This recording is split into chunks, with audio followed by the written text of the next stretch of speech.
ఈ రోజుల్లో బంగారం ధరలు భారీగా పెరగడంతో చైన్ స్నాచింగ్, దొంగతనాలు కూడా పెరుగుతున్నాయని పలు నగరాల్లో పోలీసులు చెబుతున్నారు. కొన్ని ప్రాంతాల్లో మంగళసూత్రం లాక్కోవడం వంటి కేసులు గణనీయంగా పెరిగినట్లు వార్తలొచ్చాయి. మరియు ఈ సందర్భంలో ప్రజలు పాటించాల్సిన కొన్ని ముఖ్యమైన జాగ్రత్తలను ఇప్పుడు చూద్దాం. అవసరం లేకుండా ఎక్కువ బంగారం ధరించి బయటకు వెళ్ళవద్దు. రాత్రివేళ ఒంటరిగా ప్రయాణించే సమయంలో జాగ్రత్తగా ఉండండి.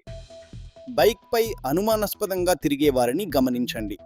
ఇంట్లో సీసీటీవీ కెమెరాలు, సేఫ్టీ లాక్స్ ఏర్పాటు చేసుకోవడం మంచిది. సోషల్ మీడియాలో బంగారం, డబ్బు గురించి చూపించడం తగ్గించండి. అనుమానాస్పద వ్యక్తులు కనిపిస్తే వెంటనే పోలీసులకు సమాచారం ఇవ్వండి. మహిళలు ముఖ్యంగా జనసంచారం తక్కువ ఉన్న ప్రదేశాల్లో అప్రమత్తంగా ఉండాలి. ఒక చిన్న అవగాహన మాట: బంగారం విలువ పెరిగింది, కానీ మన ప్రాణం, మన భద్రత అంతకంటే విలువైనవి. జాగ్రత్తగా ఉండండి, కుటుంబాన్ని కాపాడండి. అలంకారం కోసం వేసుకునే బంగారం ప్రమాదానికి కారణం కాకూడదు.